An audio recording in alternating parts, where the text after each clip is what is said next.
We got one more piece of news. Adam, did you see the PR we got from Palantir this morning? About the tennis player? Yeah. I'm gonna share my Yeah, I screen. saw it. Any thoughts on? I mean, this is kind of not that crazy, but we have partnered with a Ukrainian tennis star, Elena Svitvolina. It's a sponsorship. Basically, we're sponsoring her. That's the thing. So she's gonna wear a Palantir logo on the. She's gonna wear the evil spy logo of a company protecting Ukraine in her tennis matches. Any thoughts on this? I mean, I think it's great. It's awesome. It can't be a bad thing. It just shows more solidarity for Ukraine. And look, uh, uh, Palantir is supporting Ukraine, but they're also buying public opinion. Okay, they're buying public opinion. There is going to be a reconstruction in Ukraine. I just wanted to say a couple of things. BlackRock is the third largest holder of Palantir shares at 4.8%. Right after BlackRock is on top of BlackRock. What's that? Vanguard. Vanguard. Vanguard owns 7.8%, and Peter Thiel is in the middle of those two. Wherever there's BlackRock, there's going to be Vanguard. In terms of ETFs, asset management, they're number 2. BlackRock's number 1. Point is, BlackRock signed up to be the official piggy bank to raise financing for the reconstruction of Ukraine. Official partnership. This is not me making this up. This is official partnership. Palantir signs up as official partner to reconstruct actual infrastructure, defense, and making Ukraine a tech hub. Palantir is going to be inside of Ukraine the same way and more so than it is in the United Kingdoms, in my personal opinion. This is them bringing brand recognition, and after this war is going to be over, there's going to be headlines everywhere in Ukraine that's going to say, the company that helped us win this war, in part of our heroic heroes who gave us the data needed in order for us to use our heroism, is now helping us rebuild our country. This is going to be the narrative in Ukraine, and this is how Palantir is going to move ahead and bring in more revenue. So this is fantastic. They're buying public opinion or buying marketing, whatever you want to call it, and I would not be surprised if there's going to be more of this. Look at this quote. Palantir has been a friend to Ukraine since the Russian aggression began. I'm thankful for the work they're doing in helping my government continue its fight to peacefully exist within our own borders. Palantir is helping that cause, and my decision to partner with them advances. That means that means the people in Ukraine are gaining some emotional attachments to this company if they associate it with the existence of their own sovereignty. I mean, that's a big deal, just in terms of how the Ukrainians feel. What is the biggest issue right now with Palantir in the UK? With Palantir getting contracts and moving forward in the UK right now, United Kingdoms. What's the main thing?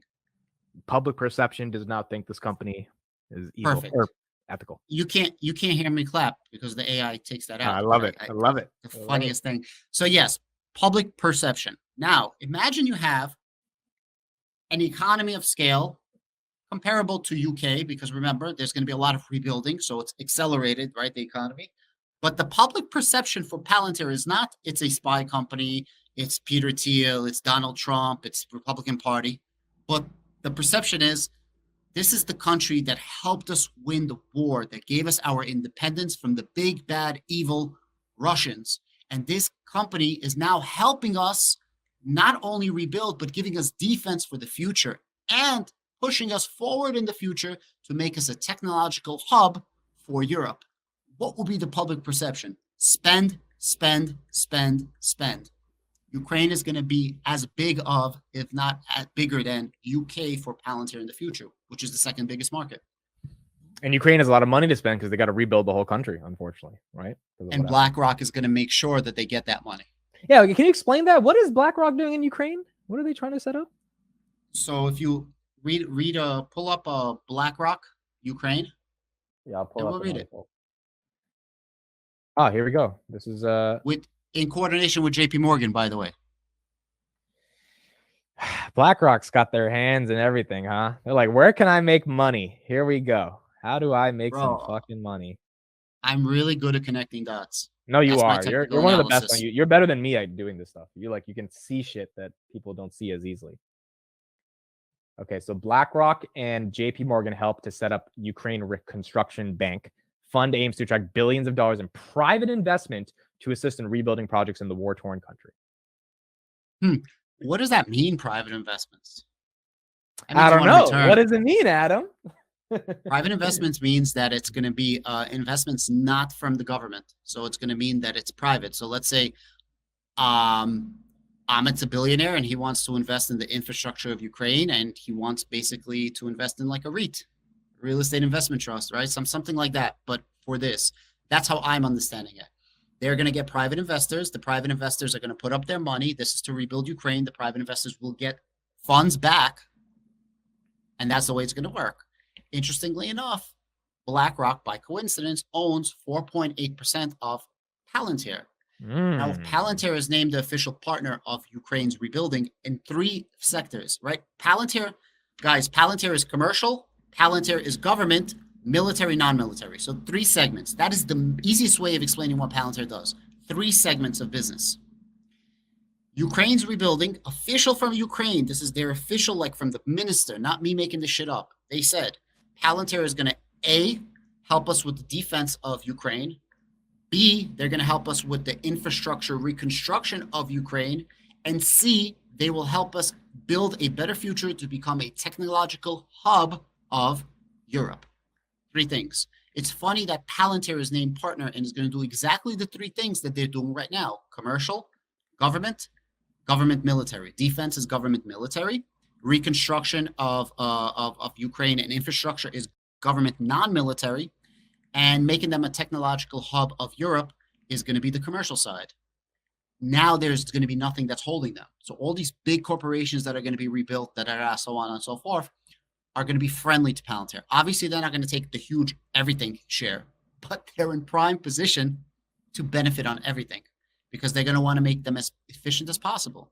It's huge, Amit. It's huge. Now, this can be coincidences, but, you know, where there's smoke, there's fire. Seems too coincidental to me. A lot of you asked for Adam's YouTube. I just put it in the chat. He's also streaming this live on his channel, so you can check it out. But Adam's YouTube is in the chat. Yeah, look, I agree. I mean, it is very coincidental that BlackRock is saying, hey, we're going to set up an investment fund to rebuild Ukraine, and BlackRock's doing it under the guise of like, hey, we need to help this war-torn country. But they see it as an investment opportunity. Like if buildings were blown up and you need more commercial real estate in Ukraine because you need to open up factories and malls and shopping centers that all got taken away, that's hundreds of billions of dollars of assets that are going to start being built in the country. And if BlackRock has their hands in it and you need the data to process all that stuff and databases, et cetera, and then Palantir plays a role, and then BlackRock, owns every company, but they own a decent amount of Palantir, and Palantir is getting some of these contracts. It's not a bad idea for yeah. So Johnny, I just want to add, yes, BlackRock partners. I don't know about their Snowflake partnership. I'm going to take it at value. So they partnered with many companies. However, Snowflake is not named the official partner. I mean, this was like a huge article, right? Like a huge thing. Yeah. Palantir named official partner for the reconstruction of Ukraine. This was the publication of Palantir and the publication of the digital transformation minister, and I believe the like highway minister, the construction minister of, like, this is high ranking officials. These are like the top 10 people in Ukraine right now. I think the digital transformation is like number 2 right after Zelensky right now. Like, these are huge people. And I believe it's because not only Palantir is there to help them, I also believe it's because Palantir said, listen, we're going to give you technology. We're going to give you stuff that is going to help you win and win.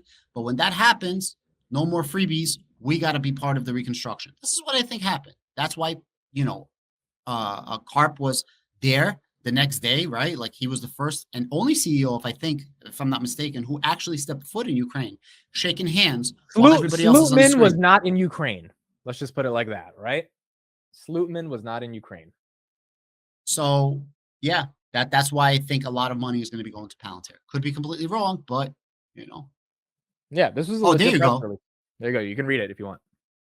There you go. That guy's name is Mikhail Fedorov. That last line. He's the Vice Prime Minister of Innovations and Development of, and he has like 4 titles. He's like the second guy after. So Zelensky's running everything, and this guy right there, he's like the second guy who's dealing with all the nonsense. He's doing PR and trying to gather up marketing and push for Ukraine. That guy right there. Big deal, bro.